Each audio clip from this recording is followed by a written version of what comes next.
तो क्या जिंदगी भर आप छोटे भाई ही बनकर रहना चाहते हैं?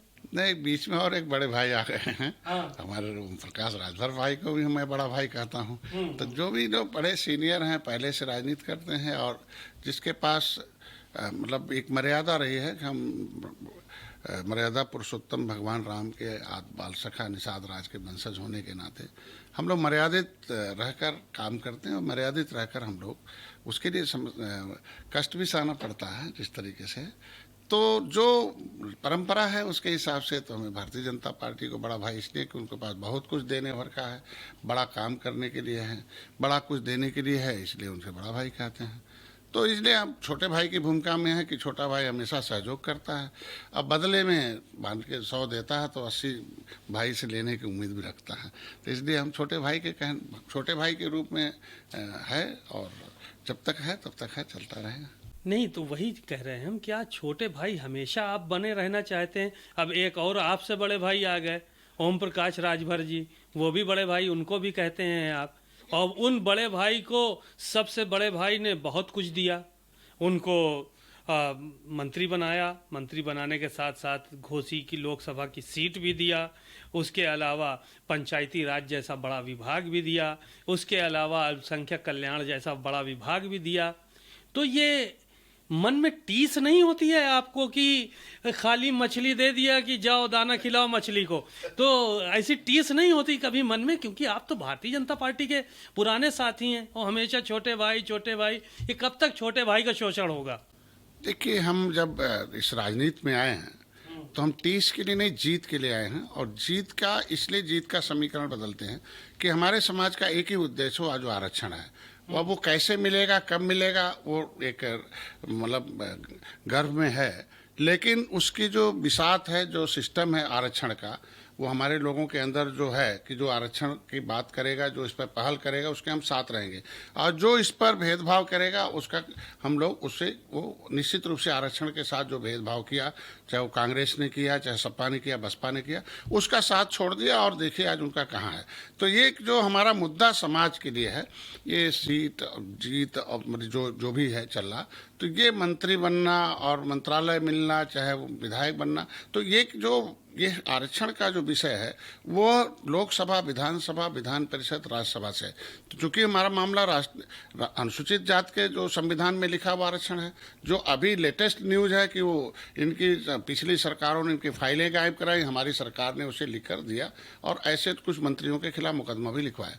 तो लोकसभा में निषाद पार्टी के सिंबल को, निषाद पार्टी के वकील को ले जाने का चल भी, चूंकि इंजीनियर प्रवीण निषाद वकील तो हैं, लेकिन वो भारतीय जनता पार्टी के सिंबल से हैं, तो उनके ऊपर रहना पड़ता है कि केंद्र में समय मिलेगा, भारतीय जनता पार्टी बोलने का अवसर देगी, तब वो आवाज़ उठाएंगे। लेकिन निषाद पार्टी का सिंबल जिस दिन दिल्ली जाएगा, तो जिस तरीके से उत्तर प्रदेश में विधानसभा, विधान परिषद में अवसर मिलता, तो निषाद ने मछुआ समुदाय के उस संवैधानिक धोखेबाजों का नाम उजागर करते और कैसे मिलेगा, क्या चाहिए, हम अपील करते।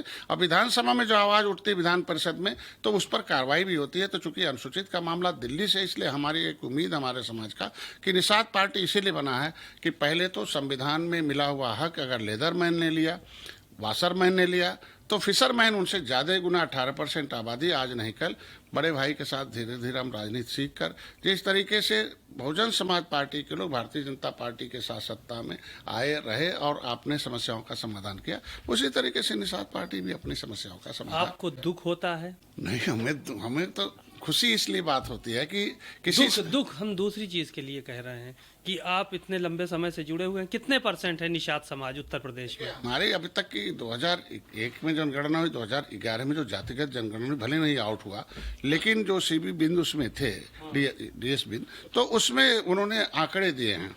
और आंकड़े 1941 में जातिगत जनगणना हुई है, 1961 में जातिगत जनगणना हुई थी, तो वो 3 जातिगत जनगणना हो और 2011 की मिला के, तो हमारी जो उपजातियां केवट मल्ला, बिंद कश्यप, कहार, धीवर, रैकवार, माथम, ये मिलाकर शुद्ध रूप से जो मछुआरे हैं, जो नदियों के किनारे रहते हैं, वो तो 14% है।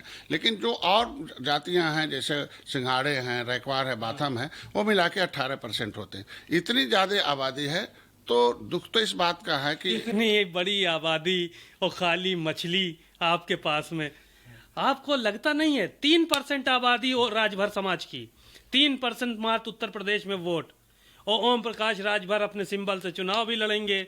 ओम प्रकाश राजभर निगम भी चाहेंगे। ओम प्रकाश राजभर एमएलसी भी लेंगे। ओम प्रकाश राजभर मंत्री भी बनेंगे। ओम प्रकाश राजभर को जो है वो अल्पसंख्यक कल्याण भी मिलेगा। ओम प्रकाश राजभर को दूसरे विभाग भी बड़े दिए जाएंगे।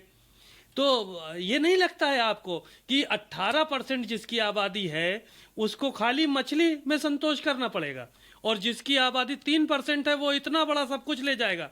तो ये अन्याय नहीं लगता भारतीय जनता पार्टी का आपके साथ? अन्याय तो भारतीय जनता पार्टी को लगता है। हम मर्यादित वंश के हैं, तो हम अपने को मर्यादा के अंदर रहना है पसंद करते हैं। अब मर्यादा में रहने का अगर दर्द यही है तो उसको भी हम लोग सहने के लिए तैयार है। अगर 14 वर्ष भगवान राम दर्द सह सकते हैं तो कुछ दिन तक निषाद राज के वंशज भी सह सकते हैं। अब किन परिस्थितियों में उनको दिया गया, मैं तो उनको खुश हूँ, कम से कम हमारे बड़े भाई हैं और वो भी एक शोषित वंचित समुदाय का नेतृत्व करते हैं, तो उनको मिला इसलिए हम नहीं दुखी हैं। हमारे लोगों के साथ जो वादा किया है वो कब मिलेगा, वो हमारा समाज इसलिए दुखी है, कार्यकर्ता दुखी हैं। इसलिए लोगों ने अभी पूरे प्रदेश में कार्यकर्ताओं ने काम करना लगभग बंद कर रखा कि जब तक हमारी भी समस्याओं का जो आरक्षण का मुद्दा है, हमारी भी पार्टी को जो सम्मान मिलना चाहिए, उसके लिए पूरे प्रदेश के जो कार्यकर्ता हैं, पदाधिकारी एक तरीके से उससे कि भाई प्रवीण निषाद तो हम सांसद थे 2018 में, 2019 में आए तो सांसद के लिए उन्होंने अपने सिंबल पर दिया, जो कम समय था, हम नहीं जीत रहे थे। 2024 में जो है निषाद पार्टी को एक सिंबल पर जाएगा। तो अभी और 25 की घोषणा होने वाली है, हमने मैसेज डाल रखा है। अब भारतीय जनता पार्टी को देने के लिए बहुत कुछ है। अभी तो जब अंतिम घोषणा सूचना हो जाए, अंतिम जब सूची निकल जाएगी तब देखा जाए।